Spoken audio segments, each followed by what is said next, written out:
Silakan duduk, Bapak Ibu, Shalom. Apa kabarnya sore ini? Luar biasa. Pertama-tama saya mengucapkan terima kasih buat Bapak Gembala, terima kasih Pak buat kesempatannya saya boleh melayani di sini dan semua karena anugerah Tuhan. Saudara bersuka cita sore ini?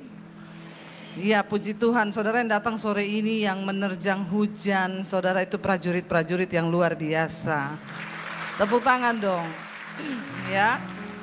Iya, tadi pagi saya sampaikan firman Tuhan tentang bagaimana kita hidup percaya atau mempercayakan hidup kepada Tuhan. Itu adalah dua hal yang berbeda. Ya, dan tadi pagi firmannya itu ketika Yesus itu sedang dalam pelayanannya, ada dua orang buta datang kepada dia. Dan mereka berkata, "Tuhan, sembuhkan kami." Yesus bilang sama mereka, "Apakah engkau percaya aku sanggup melakukannya?" Dan mereka menjawab, "Iya, kami percaya Tuhan." Karena pada zaman dulu kalau orang itu buta, dulu kan belum ada klinik mata toh, belum ada rumah sakit kan. Jadi zaman dulu kalau orang itu buta, maka sembuhnya itu gimana? Hanya ya mujizat. Ya, nggak kayak sekarang, semua sudah komplit. Ya, sekarang itu orang apa-apa ke rumah sakit, apalagi kalau banyak duit toh. Makanya mujizat sering tidak terjadi. Karena sudah banyak duit. Bertobat. Ya, zaman sekarang orang di Jakarta, bukan di sinilah, di Jakarta. Batuk sekali ke Singapura. Ada duit, saudara. Batuk 2 kali Penang. Kadang-kadang orang kalau nggak ada duit, biar udah demam juga darah Yesus, dalam nama Yesus, berharap mujizat. Mujizat itu nggak bisa terjadi begitu saja. Ada iman. Dan ketika Tuhan Yesus bertanya, "Apakah engkau yakin aku dapat melakukannya?" Mereka bilang, "Kami percaya Tuhan." Lalu Tuhan cuma bilang sama mereka begini, "Jadilah sesuai imanmu." Wow enggak saudara? Dan Alkitab berkata, orang buta itu menjadi sembuh. Jadi siapa yang menyembuhkan mereka? Tuhan Yesus? Apa? Imannya. Tuhan ngomong, jadilah sesuai dengan imanmu. Nah, hari ini saudara, apakah kita punya iman yang hidup atau iman kita tuh mati? Banyak orang duduk di kursi gereja berkata mereka percaya loh sama Tuhan. Ya, kalau saya tanya sama saudara semua di sini, percaya nggak sama Tuhan? Kalau nggak percaya pulang saja toh. Percaya. Tetapi beda antara percaya dan mempercayakan hidup sama Tuhan, itu dua hal yang berbeda. Ketika kita itu belajar mempercayai Tuhan, iman yang berkuasa melakukan mujizat Tuhan, iman yang bisa menarik kuasa Tuhan turun dalam hidup kita, itu bukan iman sembarangan. Kenapa banyak orang Kristen tidak bisa mengalami janji Tuhan? Ya karena kita cuma punya iman yang sekedarnya aja. Ya yang penting saya hari Minggu ke gereja lah. Ya yang penting saya begini. Tapi iman yang bisa menggerakkan mujizat terjadi, itu iman yang hidup, iman yang sungguh-sungguh mengharapkan Tuhan. Iman yang sungguh-sungguh mempercayakan hidup kepada Tuhan. Tadi siang saya bacakan saudara dari kitab Hakim-Hakim pasal yang ke-7. Ketika bangsa Israel itu jatuh di dalam, mereka itu menderita, mereka bekerja tapi hasilnya bukan mereka nikmati. Mereka mengalami sesuatu yang sangat-sangat tertekan dalam hidup mereka. Karena dosa mereka jauh dari Tuhan sehingga berkat Tuhan itu terhalang. Lalu mereka berseru sama Tuhan, "Tuhan bebaskan kami dari tangan orang Midian. Orang Midian ini menekan hidup kami bekerja, berkebun, kami punya ternak tapi yang menikmati orang Midian karena mereka dibawa tekanan yang kuat oleh bangsa Midian. Lalu mereka berseru kepada Tuhan. Mereka mulai coba kembali menghidupkan iman mereka. Lalu Alkitab berkata, Tuhan mendengar teriakan dan seruan mereka. Lalu Tuhan membangkitkan seorang yang bernama Gideon untuk menyelamatkan bangsa Israel. Gideon bilang, aku ini siapa Tuhan? Aku ini dari kaum yang terkecil, sukuku itu yang paling kecil. Tapi Tuhan bilang, ya bukan kamu yang akan berperang, tapi aku. Maju. Dan akhirnya lewat pergumulan, lewat doa, Gideon mencari Tuhan. Dia pengen pastikan Tuhan beserta dengan dia, baru dia maju. Kalau dia gak yakin Tuhan beserta, dia gak akan maju. Dia berdoa kepada Tuhan. Anak muda, dengar baik-baik. Ini di depan, hari-hari ini keadaan berubah. Semua berubah begitu cepat. Engkau mau atau tidak, engkau siap atau tidak, engkau suka atau tidak, keadaan ini terus berubah. Sekarang teknologi AI itu dengan luar biasa terus berkembang. Kemarin Hollywood itu bikin film, udah gak pakai orang, pakai AI. Pakai AI loh. Sekarang dokter-dokter pun mulai tergantikan dengan yang namanya teknologi AI. Di Tiongkok buka rumah sakit AI. Lebih cepat bisa mendeteksi penyakit. Pakai teknologi yang canggih. Sekarang otak manusia itu sudah gak terlalu banyak diperlukan. Anak-anak muda, kau baru mau berpikir kuliah nih ya. Di luar sana, orang yang di PHK udah kehilangan pekerjaan itu udah ratusan ribu. Terus secara manusia kalau kita ini melihat semua keadaan zaman ini kan bikin kita deg-degan toh. Ke depan ini kita mau bagaimana? Jangan santai loh. Yang saya bingung orang-orang Kristen sekarang itu, anak muda, udah keadaan zaman berubah seperti ini. Nggak punya keahlian apa-apa, otaknya juga pas-pasan. Udah gitu nggak takut Tuhan, hello. Mau dibawa kemana masa depanmu itu? Walaupun kita ini otaknya pas-pasan nih ya. Nggak pinter-pinter banget. Tapi kalau kita takut Tuhan, kita menghormati Tuhan. Itu berbeda, katakan. Semua orang di Alkitab, mereka tuh orang-orang biasa yang rasanya Tuhan aku gak punya kekuatan apa-apa. Tapi karena mereka menghormati Tuhan, menghormati firman Tuhan, sungguh-sungguh hidup dengan iman yang benar di hadapan Tuhan, Tuhan menyatakan perbedaan loh. Alkitab bilang, Tuhan akan membuat perbedaan antara orang yang sungguh-sungguh mencintai Tuhan dengan yang tidak. Bagi orang-orang yang dikenan Tuhan, sekalipun zaman berubah, semua berubah, tapi orang-orang yang berkenan sama Tuhan, dia akan mengalami promosi Tuhan yang akan meninggikan hidupmu. Tidak peduli keadaanmu seperti apa, tapi ketika engkau berjalan bersama dengan Tuhan, Tuhan yang akan melakukan yang terbaik bagi hidup kita.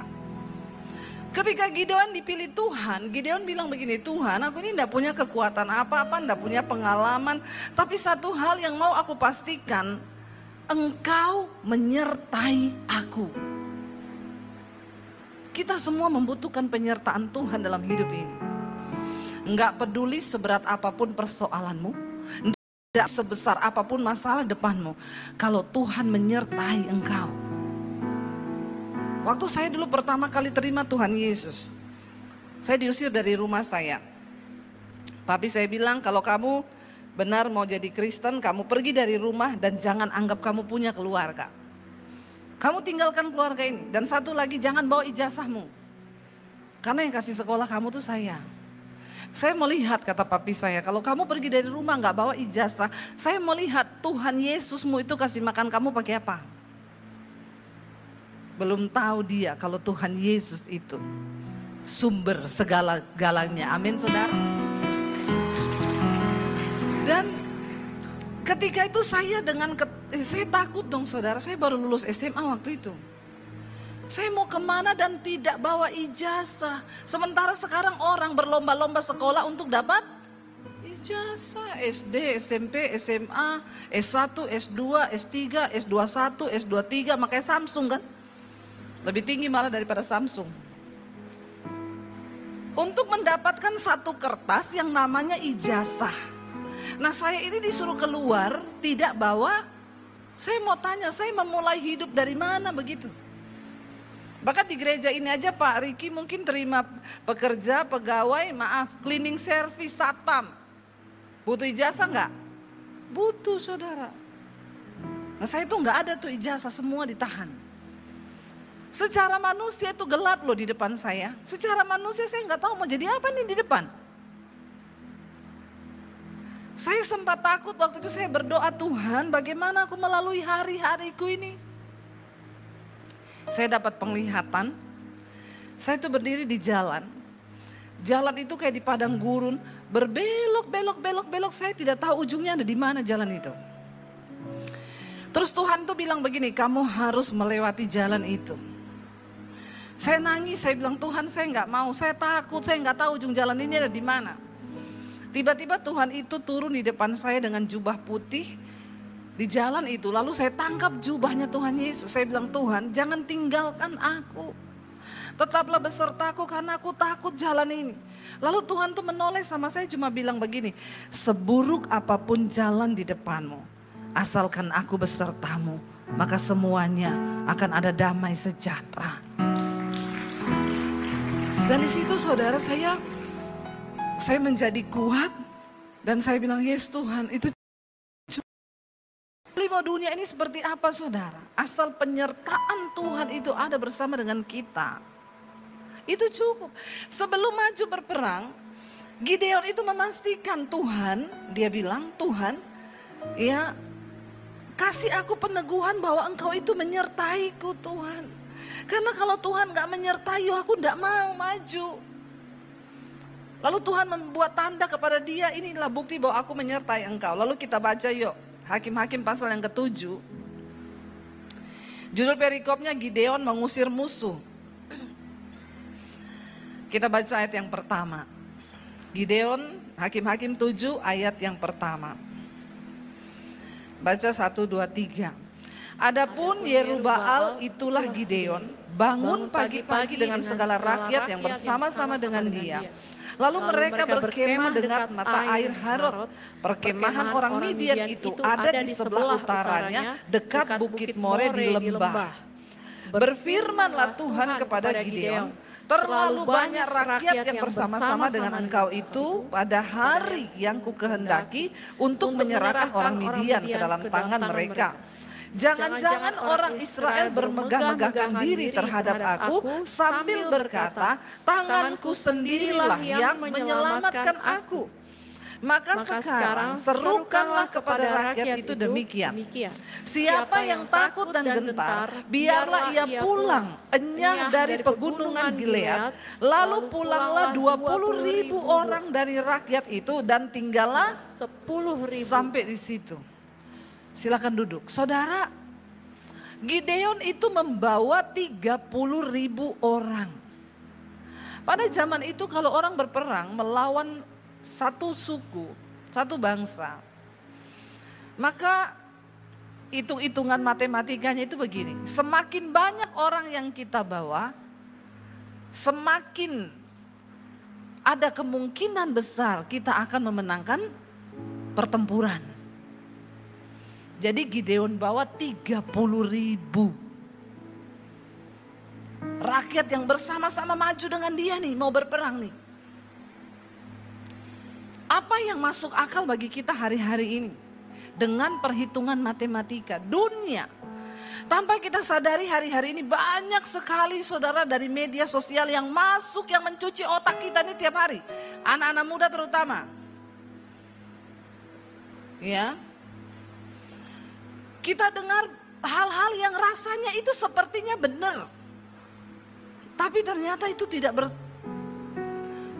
sesuai dengan firman Tuhan loh, hati-hati.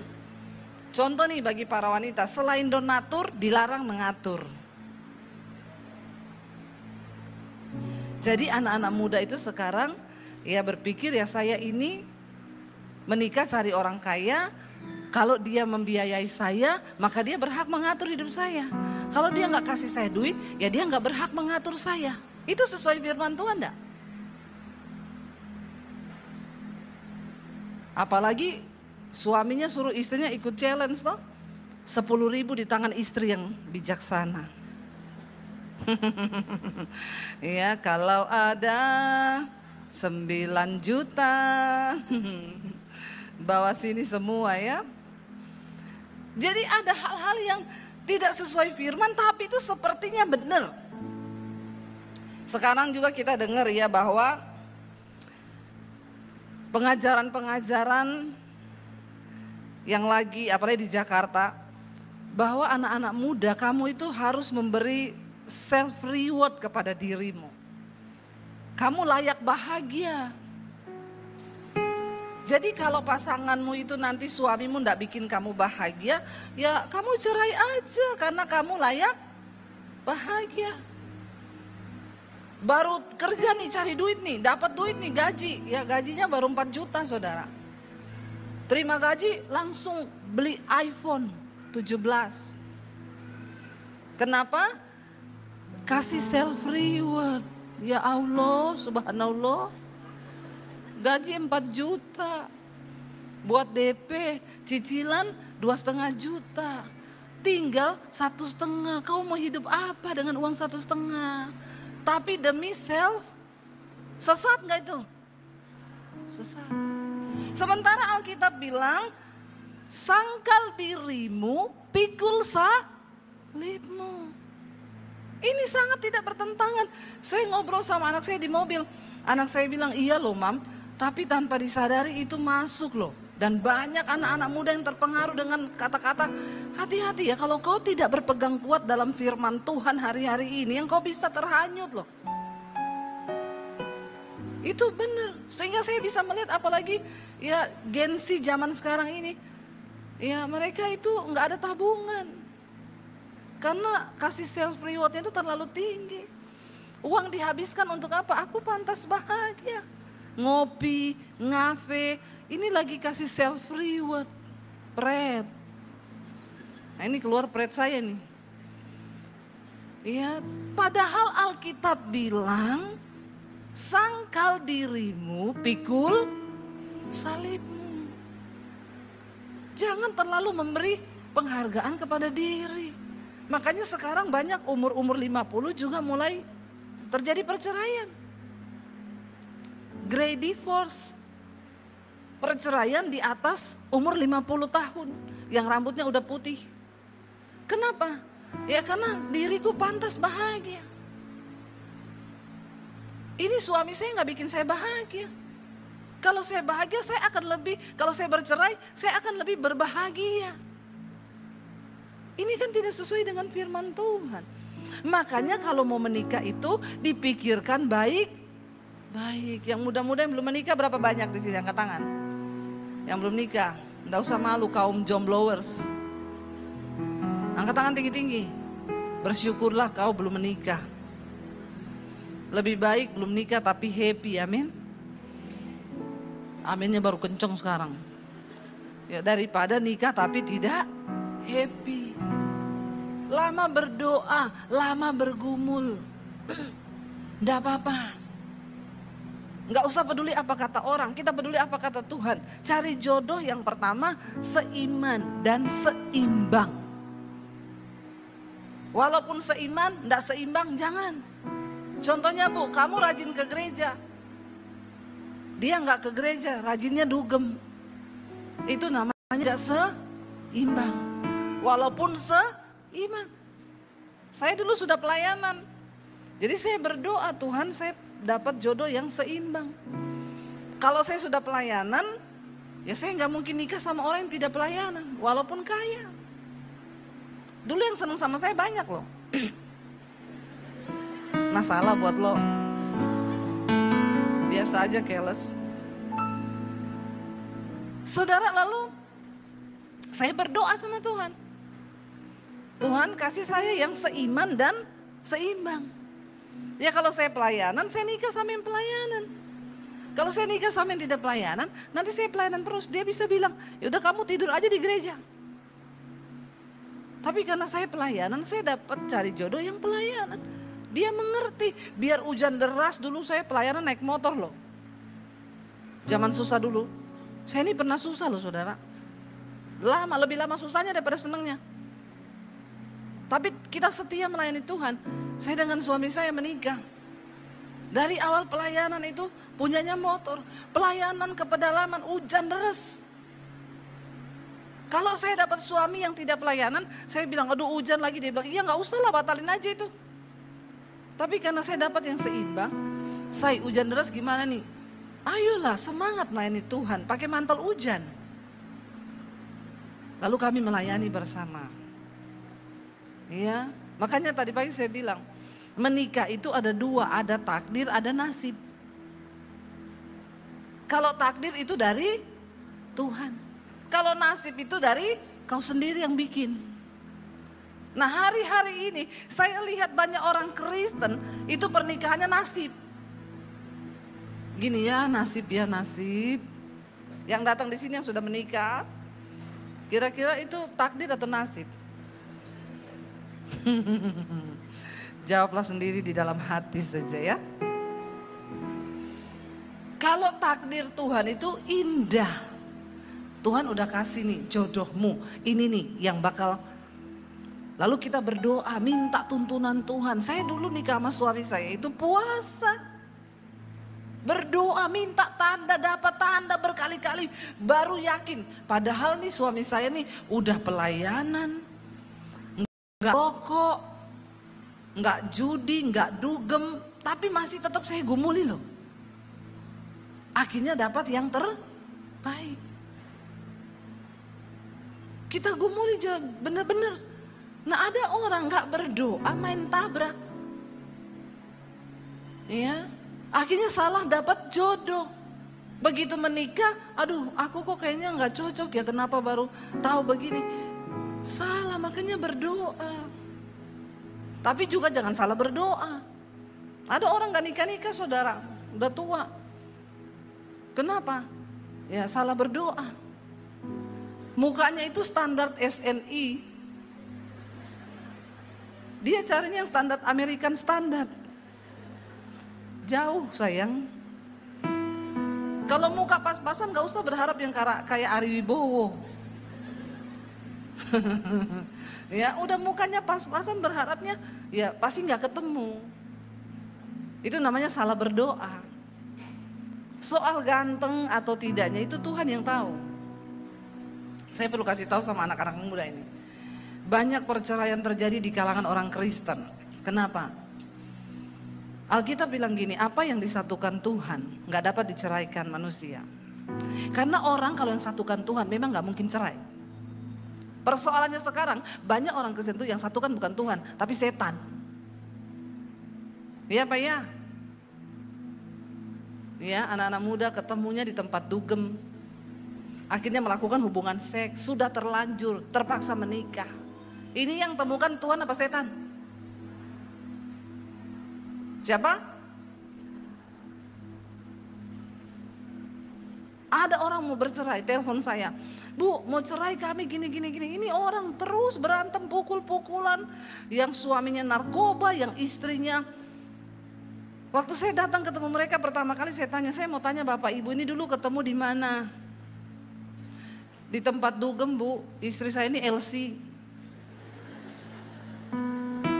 Bukan Land Cruiser.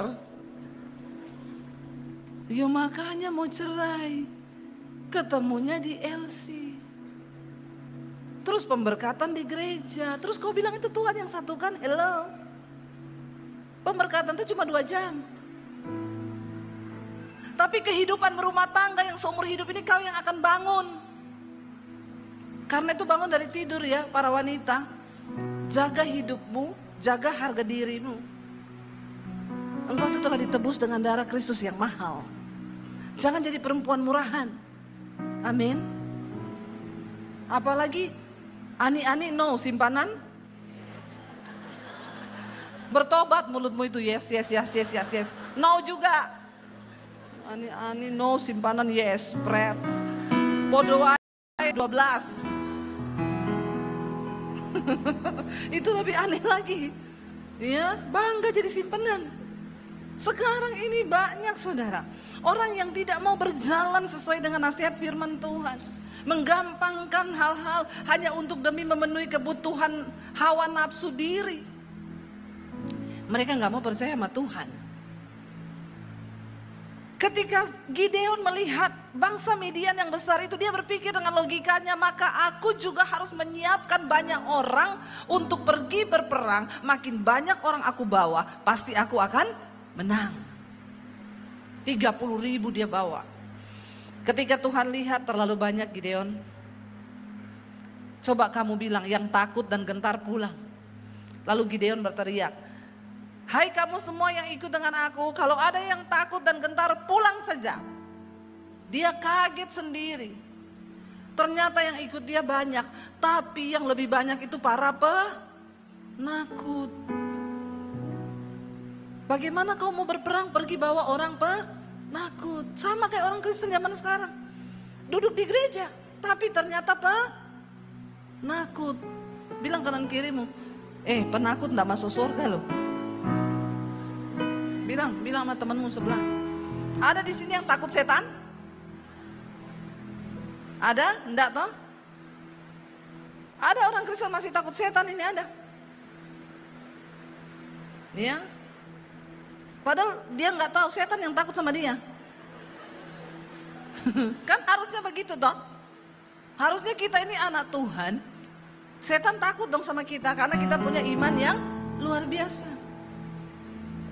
Ada pendeta lewat di kuburan saudara. Terus malam-malam tiba-tiba ada kuntilanak. Hihihi, pendetanya teriak setan, lari dia terbirit-birit. Kuntilanaknya ngelus dada sambil ngomong ini, darah Yesus. Jadi lebih rohani siapa? Jangan kau tertawa, kadang kau juga begitu. Kau takut lihat setan, kau lari, setan begini, darah Yesus. Terbalik kan, harusnya siapa yang bilang darah Yesus? Kita toh, dan tidak usah lari. Jangan jadi penakut. Orang yang beriman nggak penakut, tapi orang yang penakut tidak itu aja. Kenapa Tuhan suruh pulang para penakut ini? Karena orang yang penakut sudah pasti tidak beriman. Tapi orang yang beriman pasti tidak penakut. Ayo toh jalani hidup ini bersama Tuhan. Ada tantangan, ayo toh lewati. Yang namanya masalah itu pasti ada time limitnya. Ada waktu selesainya. Jalani aja bersama dengan Tuhan. Amin. Sampai kita melihat pertolongan Tuhan itu datang tepat pada waktunya. Karena Tuhan berjanji pernah membiarkan dan meninggalkan orang-orang yang sungguh-sungguh berharap dan percaya kepada Dia. Jangan jadi cengeng ketika hadapi persoalan. Jangan takut menghadapi masalah. Jangan saudara bilang begini, itu kan Bu Debi karena ibu gak pernah rasa. Apa yang saya tidak pernah rasa? Saya ini ikut Tuhan menderita terus. Tapi saya tahu penderitaan itu baik bagi iman kita. Cuma orang-orang yang dilatih oleh Tuhan, mereka yang akan bisa berjalan dengan Tuhan bersama-sama. Karena yang masuk akal itu manusia, tapi yang tidak masuk akal itu Tuhan. Kalau kau cuma suka yang masuk akal, berarti kau tidak masuk dalam golongan orang-orang yang beriman. Tuhan sanggup melakukan apa yang di luar nalar manusia, amin. Dia mampu saudara. Tapi ayo sertakan Tuhan. Waktu akhirnya Tuhan bilang, tantang Gideon, siapa yang takut? 20.000 penakut semua, ternyata tulang lunak. Penakut. Gideon pikir mereka ini tentara. Kan yang dipilih itu pasti pria-pria yang gagah perkasa dong. Ternyata makanya hati-hati wanita-wanita. Cowok-cowok di tempat gym itu yang gagah perkasa itu, belum tentu itu gagah perkasa, banyak tulang lunak itu. Ya, makanya sekarang cewek-cewek udah susah juga cari cowok. Karena yang ganteng, yang gagah sudah punya cowok. Jangan ada yang begitu di sini ya. Jeruk makan jeruk, awas. Itu dosa. Homoseksual, lesbian, bertobat. Itu sesuatu yang menjijikkan di mata Tuhan. Tuhan menciptakan hanya Adam dan Hawa, bukan Adam dan Bambang. Bertobat ya. Bertobat sekarang banyak loh, banyak. Indonesia menjadi negara kelima dengan jumlah LGBT terbesar di dunia. Negara kelima, saya baca kemarin beritanya. Ngeri ini, ngeri. Iya, mengerikan. Saya layani ibu-ibu. Dia cerita sama saya, Bu, saya mau didoakan. 7 tahun saya selingkuh, Bu. Bahkan selingkuhan saya bawa ke rumah tidur sama saya. Saya bilang, hah? Itu suami ibu gak curiga? Enggak, Bu. Karena selingkuhan saya namanya Ratna. Ibu-ibu selingkuh sama teman kantornya, lesbi. Akhirnya dia ngajak saya ketemuan. Saya mau konseling, minta didoakan sama Bu Debi. Saya bilang sama suami, kau harus temani saya. Soalnya tampang saya ini begini nih. Saya takut dia pikir nanti, jangan-jangan Bu Debi ini juga. Kita kan bayangan kalau orang lesbi itu rambutnya pendek, badannya gagah perkasa. Ternyata tidak, saya ketemu dia, rambutnya panjang, kriwil-kriwil, feminim sekali. Saya bilang sama suami saya, kamu tunggu di situ liatin saya ya. Jadi sama dia di sini sambil ngopi, saya bilang itu suami saya nungguin saya. Supaya dia takut kalau mau macam-macam sama saya. 7 tahun, dia karena kepahitan sama suami. Saya tanya, emangnya ibu dari awal sudah kelainan? Enggak, Bu, saya dari awal normal, saya cinta sama suami saya. Tapi saya salah menikah, saya menikah dengan suami yang pelit. Saya gak pernah dikasih duit.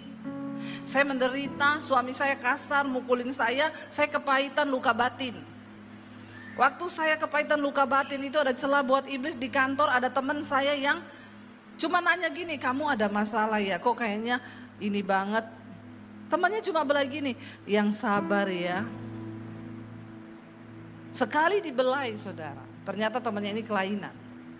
Mereka jadi akrab, jatuh dia dalam dosa itu. Ngeri sekarang setan ini bekerja. Makanya bapak-bapak, janganlah pelit sama istri, amin. Amin bapak-bapak. Yang amin malah ibu-ibu. Ya. Jangan kau sembunyikan uangmu dari istrimu, bapak-bapak. Suami istri itu harus terbuka dalam hal keuangan. Karena kalau dalam hal uang saja kau tidak jujur, kata Tuhan Yesus, maka dalam segala hal kau tidak jujur. Apalagi uang kau simpan di kaos kaki. Ya. Istri yang bilang suami saya itu loh, Bu, uang disimpan di kaos kaki. Ya, saya cari, saya ketemu akhirnya di tumpukan buku. Lalu istrinya tanya sama suaminya, itu uang di tumpukan buku nomor 7, buku merah itu ada di amplop, uang apa? Suaminya bilang uang sial. Kenapa bisa? Udah saya sembunyikan, kamu temui juga itu uang sial banget. Suami istri jangan ada uang sial di antara kita ya.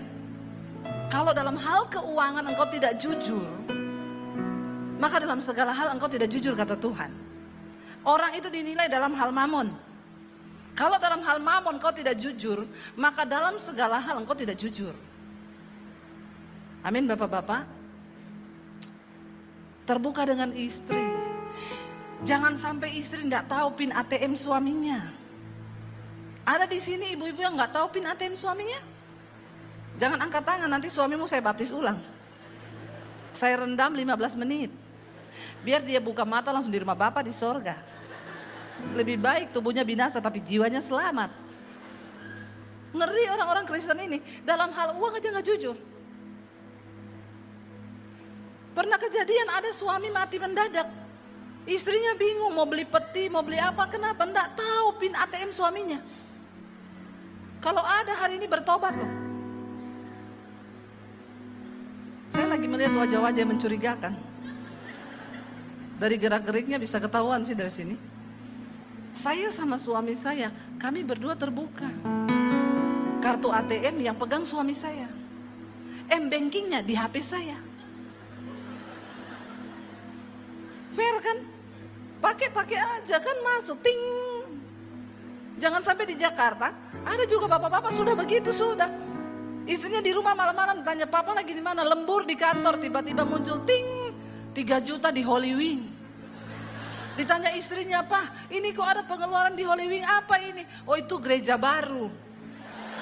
Saya persembahan Holy Wing kan namanya, sayap kudus." Heran juga itu kenapa tempat dugem namanya Holy Wing. Istrinya bilang, "Oh iya menabur ya Pak." "Iya menabur." Kalau engkau mau diberkati, ayo kita lakukan apa yang menyenangkan hati Tuhan. Lalu akhirnya Tuhan suruh pulang, yang takut, yang gentar jangan. Kalau kau gak sungguh-sungguh ikut Tuhan, engkau gak sungguh-sungguh mau menjadi prajurit, engkau gak sungguh-sungguh menjadi pelaku firman, itu cuma setengah-setengah. Lalu Tuhan bilang masih kebanyakan, 10.000. Uji lagi, suruh turun minum di sungai. Kalau dia minum langsung menjilat seperti anjing, suruh pisahkan. Yang minum berlutut sambil ambil dari tangannya begini, itu juga dipisahkan. Yang berlutut seperti anjing 700 orang. Yang minum sambil berlutut dan ambil pakai tangan 300 orang. Tuhan bilang 700 suruh pulang. Kamu maju dengan 300 orang saja. Kalau saudara jadi Gideon, hello, saudara berani gak mempercayai apa yang Tuhan bilang? Tuhan yakini Tuhan, orang Midian itu banyak. Bagaimana mungkin saya maju cuma dengan 300 orang? Ini tidak masuk. Tapi itulah Tuhan. Tuhan itu selalu tidak masuk akal. Kalau kita jadi Gideon, kita ciut. Saya nggak mau maju Tuhan, nggak, ini cuma 300, serius ini. Saudara, Tuhan bilang begini, jangan sampai kemenangan yang sudah mau aku berikan kepadamu, itu dianggap kamu menang karena kamu banyak orang. Saya mau tanya, kemenangan itu sudah diraih atau belum? Kalau Tuhan yang ngomong menang, pasti menang nggak? Pasti menang.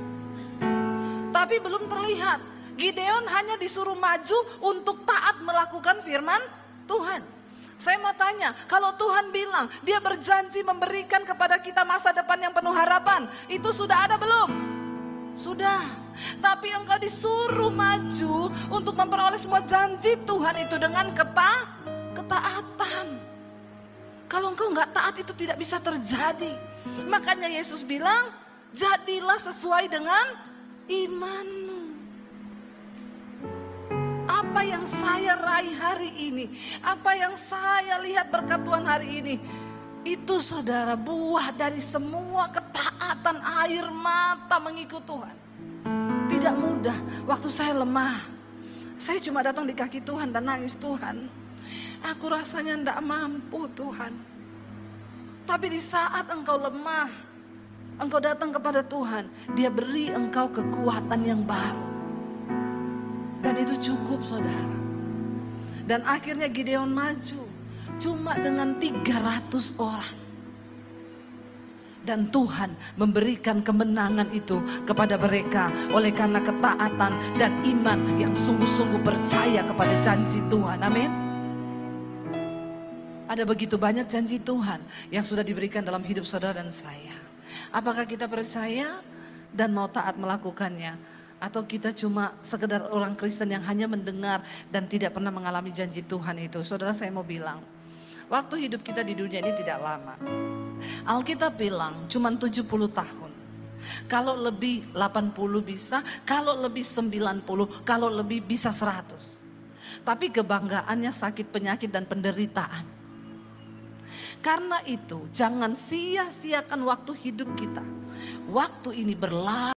Cepat sekarang kan, nggak terasa sudah Oktober kan, bentar lagi Desember loh. Kita sudah meninggalkan nanti 2025 masuk 2026. Ayo, karena kita tahu waktu hidup kita ini sangat terbatas, mari kita mau isi dengan pengalaman demi pengalaman pribadi bersama dengan Tuhan. Supaya nama kita tercatat di dalam kitab kehidupan. ketaatan itulah yang mendatangkan berkat. Iman yang hidup itu yang mendatangkan berkat. Kita percaya bahwa hanya penyertaan Tuhan yang dapat membawa hidup kita ini meraih kemenangan demi kemenangan. Kita bangkit berdiri bersama saudara.